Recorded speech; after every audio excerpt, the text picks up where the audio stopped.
Chapter 2 બહુપદીઓ સ્વાધ્યાય 2.2 જેનો 5મો દાખલો છે, જે ઉદાહરણ કહેવાય ને કે એક આગળ આપણે જોયેલું કે x² - 3 એને જેવું જ છે કે બહુપદી t² - 15 ના શૂન્ય શોધો અને તેના શૂન્યો અને સહગુણકો વચ્ચેનો સંબંધ ચકાસો.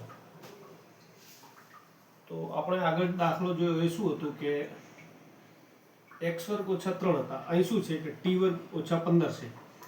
તો આપણને ખબર છે t² - 15 ના શૂન્યો શોધવા હોય તો પહેલા એને શું કરવું પડશે? અવયવ પાડવો પડે, બરાબર? તો કેવો પડશે? તો આપણને ખબર છે કે 15 એટલે શું કહેવાય? તો 15 ના બે ભાગ પડશે કે વર્ગમૂળ 15 ગુણ્યા વર્ગમૂળ 15, બરાબર ને? હવે તફાવતની રીતે અવયવ પડે a² - b² એટલે a - b a + b. તો એ જે 15 છે, 15 એટલે શું કહી શકાય? હવે 15 ને આપણે 15 ના કહેતા શું કરીશું કે તો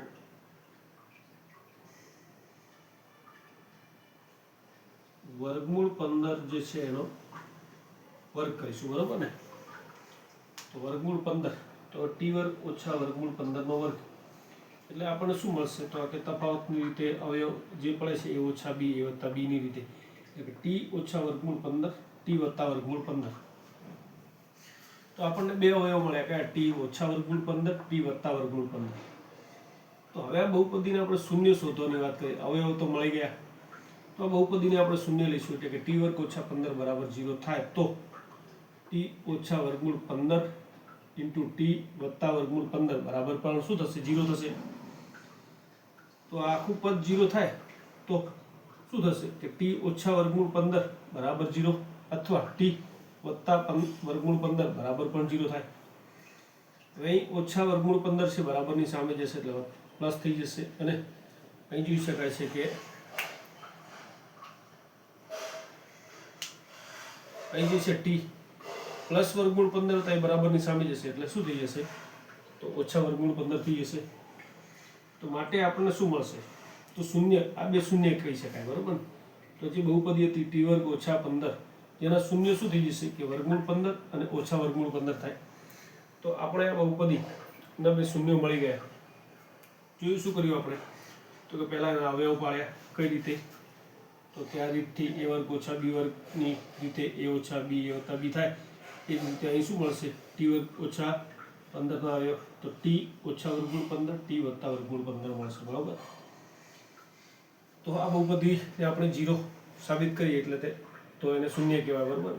તો આ બહુપદી 0 થાય તો એના જે અવયવ છે એ પણ 0 થાય અને એ પરથી આપણે એનું સાદું રૂપ મેળવ્યું, બરાબર? તો આપણે શૂન્ય મળ્યા વર્ગમૂળ 15 અને ઓછા વર્ગમૂળ 15. હવે શું કીધું? શૂન્યો અને સહગુણકો વચ્ચેનો સંબંધ ચકાસવાનો છે, બરાબર? શૂન્યો, તો જે શૂન્યો છે પહેલા આપણે શૂન્યનો સરવાળો કરીએ તો વર્ગમૂળ 15 + ઓછા વર્ગમૂળ 15 તો એક પ્લસ છે એક માઇનસ છે, બરાબર ને? તો શું થઈ જાય? 0 થઈ જશે. એટલે 0 ની આગળ માઇનસ લખી શકાય, છેદમાં કંઈ ન હોય તો એક તો હોય જ. તો હવે જોઈ શકાય કે 0, તો 0 એટલે શું? તો કે આપણી બહુપદીમાં જે છે તો બહુપદી આપણે આમ જોઈએ તો કે શું કહેવાય કે ax² + bx + c તો એ t² + tx બરાબર, તો b × t + c કહી શકાય. તો અહીં જોઈ શકાય કે b વાળું પદ છે જ નહીં, બરાબર ને? તો b વાળું પદ ન હોવાથી આપણે જોઈ શકાય શું થશે? તો b એટલે આપણે અહીં શું કહીશું કે જે તો x જે છે, બરાબર ને, એનો સહગુણક તો એ છે જ નહીં. તો આપણને t નો સહગુણક કહી શકાય. જે સહગુણક છે એ શું છે? તો કે 0 છે, કારણ કે 0 સાથેનો ગુણાકાર થાય એટલે પદ 0 થઈ જાય. તો બરાબર -t નો સહગુણક ભાગ્યા t વર્ગનો સહગુણક. 1 એટલે આપણને ખબર છે કે એ શું છે? x વર્ગનો, એટલે કે એ જ રીતે t વર્ગનો કહી શકાય, બરાબર ને? t નો સહગુણક કોણ? તો કે b કહેવાય. અને t વર્ગનો સહગુણક કેવું હોય તો શું થઈ જાય? લખવું તો આપણે લખી શકાય કે at² + bt + c, બરાબર? તો એ t નો સહગુણક કોણ છે? b, એટલે 0, બરાબર? તો -t નો સહગુણક ભાગ્યા t વર્ગનો સહગુણક. તો આ થઈ ગયું શૂન્યો અને સહગુણકો વચ્ચેનો શું થઈ ગયું? સંબંધ થઈ ગયો. સંબંધ શું છે? તો આ સંબંધ મળ્યો આપણને. હવે શૂન્યનો ગુણાકાર લઈએ, બરાબર ને? તો શૂન્યનો ગુણાકાર, તો શૂન્યના ગુણાકારમાં બી સહગુણકો છે. અહીં અચળ પદ વાળું વાત આવી તો તો એક આપણે આગળના બે મળી ગયા, ટી નો સહગુણક અને ટી વર્ગનો સહગુણક. હવે અચળ પદ સાથેનો છે તો શૂન્યનો ગુણાકાર લઈશું તો બંનેનો ગુણાકાર થશે, તો વર્ગમૂળ 15 ગુણ્યા માઇનસ વર્ગમૂળ 15 એટલે -15 થશે. -15 ના છેદમાં 1 લખી શકાય, માટે શું લખી શકાય તો -15 ભાગ્યા 1. -15 એટલે આપણે જોઈ શકાય છે કે શું છે તો કે આપણું અચળ પદ છે, બરોબર. તો અચળ પદ છે અને ભાગ્યા 1 શું છે તો કે ટી વર્ગનો સહગુણક છે.